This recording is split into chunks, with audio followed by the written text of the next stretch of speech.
So, hello po! Hello, good morning sa inyong lahat. Katatapos ko lang maligo. Ayan, maglagay pa ng lip gloss. Ayan. At saka, ayan. Hello, good morning po sa inyong lahat. Today is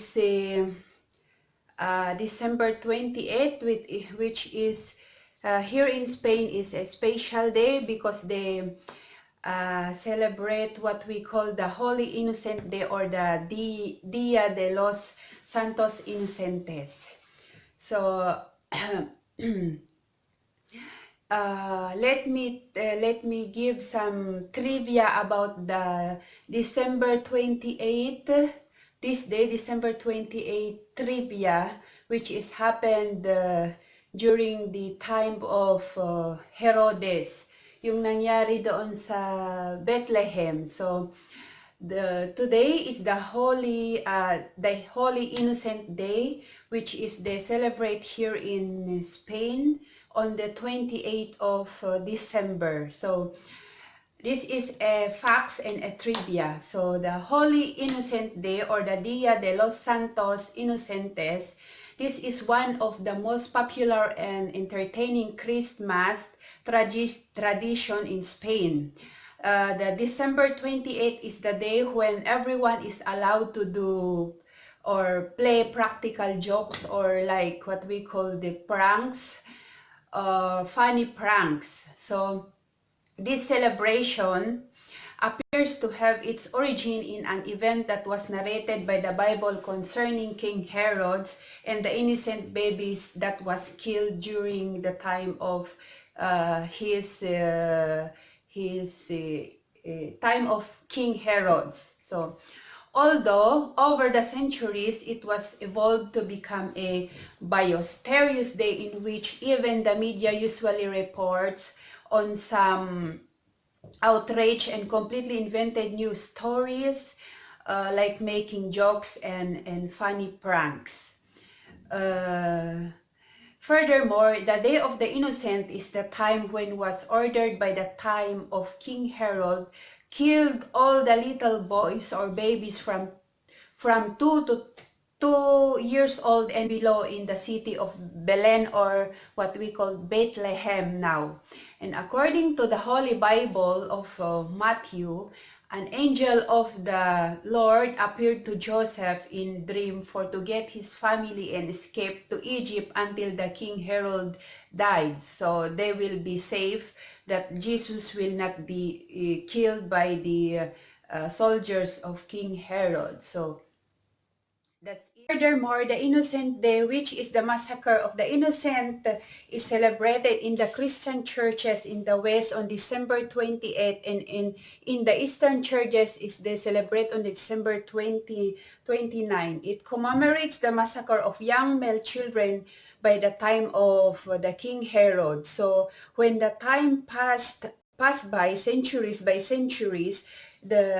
this day become day of doing pranks or jokes, but this kinds of jokes and pranks is with sense of humor. So ayan ang ugat or the legend or the starting of why there is a prank or what we call funny pranks or funny jokes in according to the old folks stories. Ayun. Pero siguro nangyari talaga yun kasi it was written in the Holy Bible. Na-read ko din yun. So dahil nga diyan sa event na yan or sa trivia na yan or sa facts na yan, sineselebrate nila, at dahil sineselebrate nila ang Los Inocentes Day dito, sinabi ni Kuya na gagawa daw kami ng aming prank, gagawa kami ng mousse chocolate and cookies chocolate. So ayan, so para dalhin namin kay Mudra, kay mother-in-law at kay sa brother niya. So let's watch this. Okay, we will put a water here to boil and we will put a plate.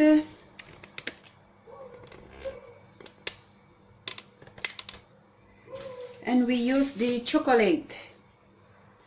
Zero sugar. 70% chocolate. Yan.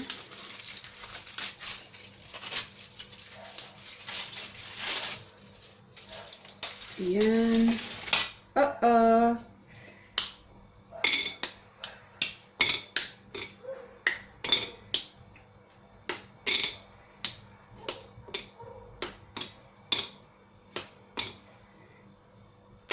Okay. More mass. Mass.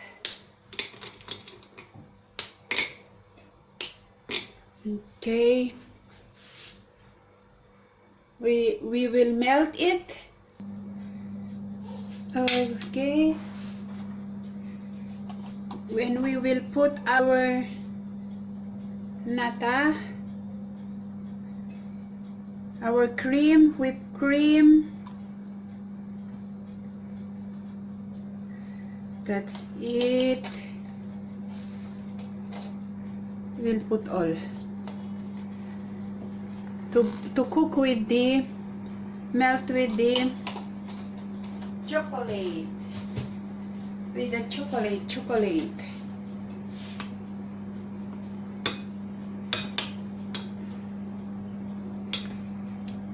Yan.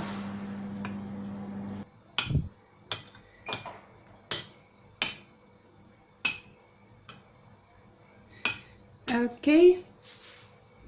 We will add vanilla extra.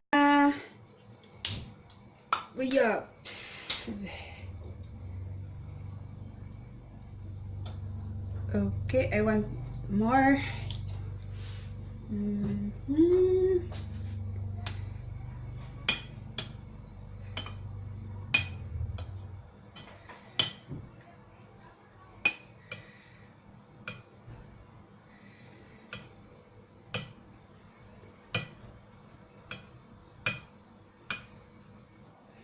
So ito na, this is it. It's already melt. Okay, and now we will set aside. We will set aside.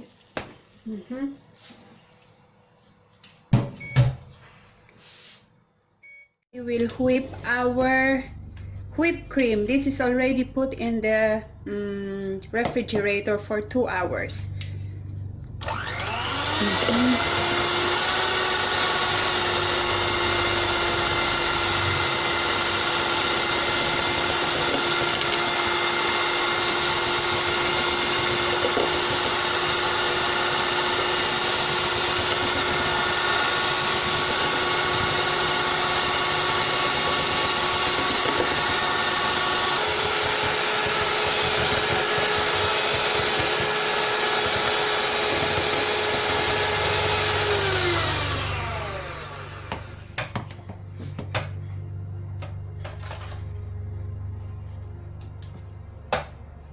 We will add sugar. I will use a edulcorant sugar for diabetic.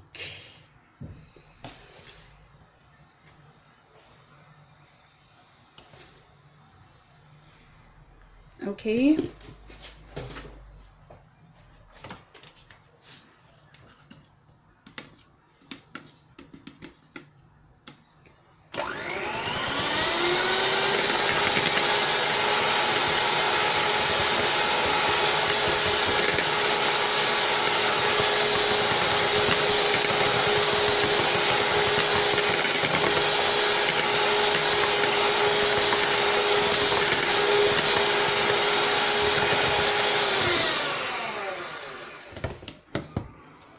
I put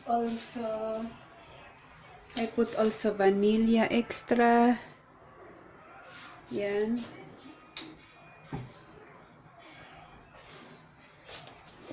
Another sugar. Okay.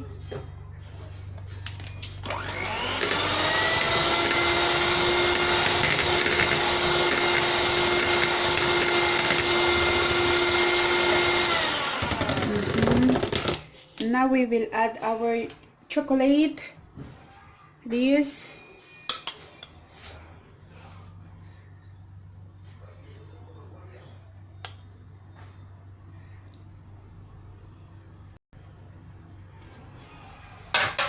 We will whip again.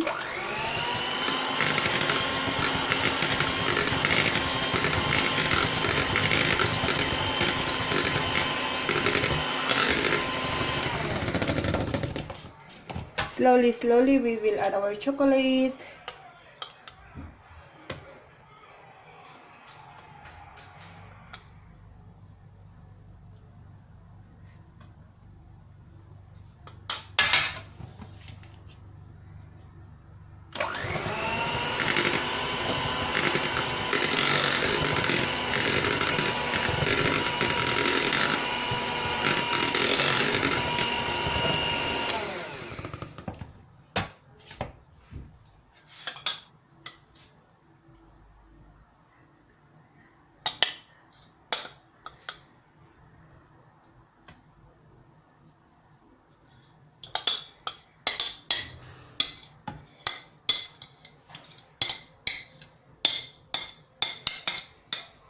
Okay.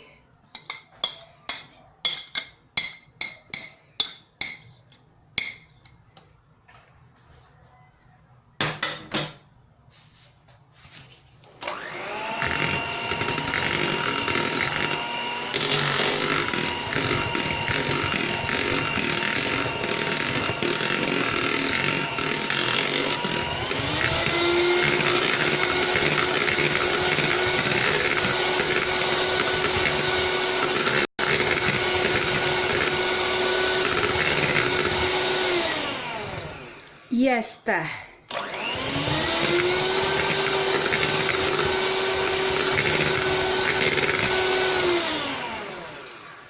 Okay, may I taste? I will taste. How is it?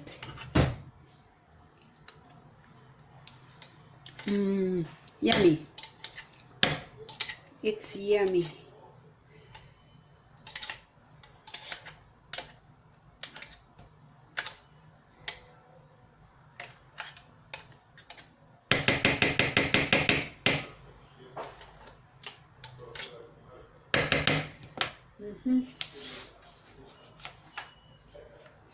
Okay, so this is it, our mousse. So okay, we will put this here.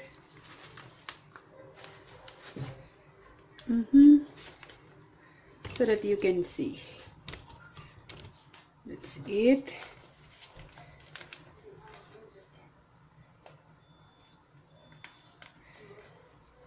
That's it.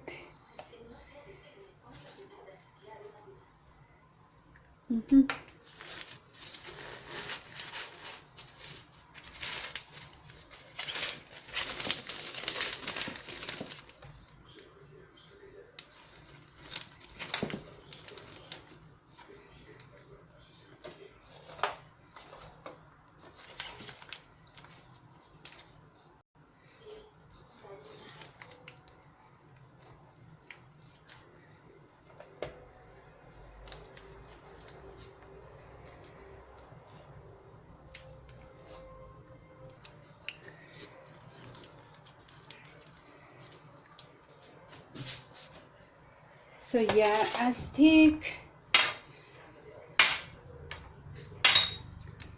So we put it here, our mousse.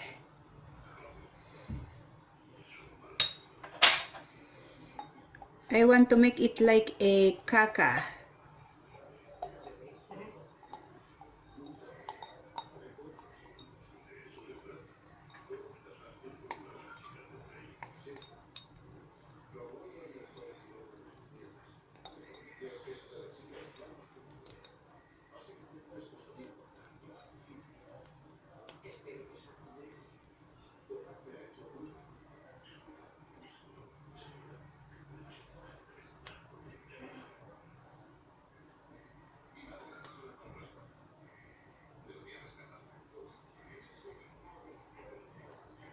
Okay. Do you see, oh?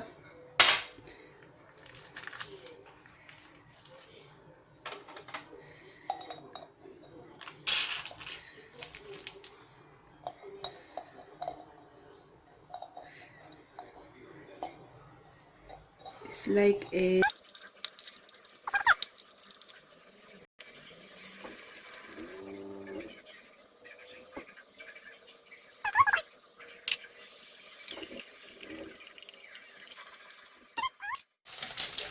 Okay, and we will put Oreo.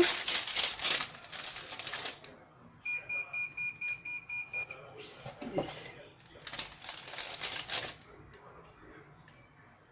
Yes.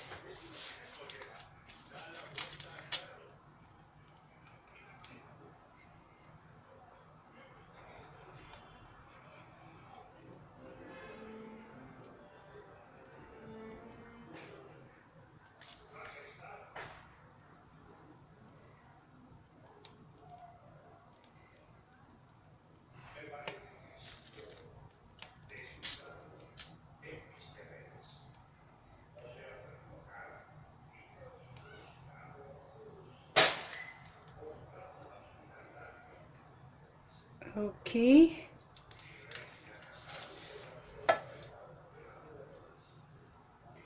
This is it.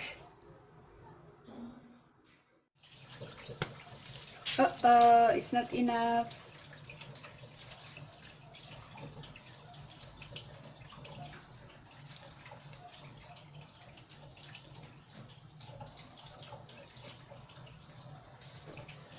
Okay.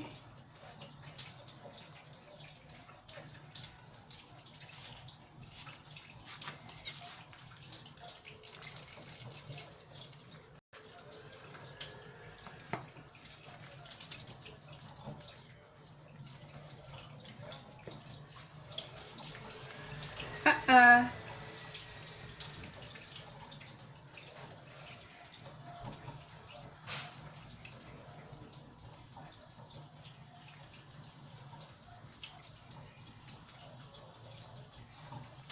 Okay, ito na. Okay, that's it. Ito ang ating prank mousse para sa Inosente, Dia de Inocentes. Ayan. The Day of the Innocent here in Spain, which they are celebrating on the 28th of December. Ito. We will make a prank, a poo prank. Ayan. Tomorrow. So this is it, our prank cake and cookies and our mousse poo prank. Yan.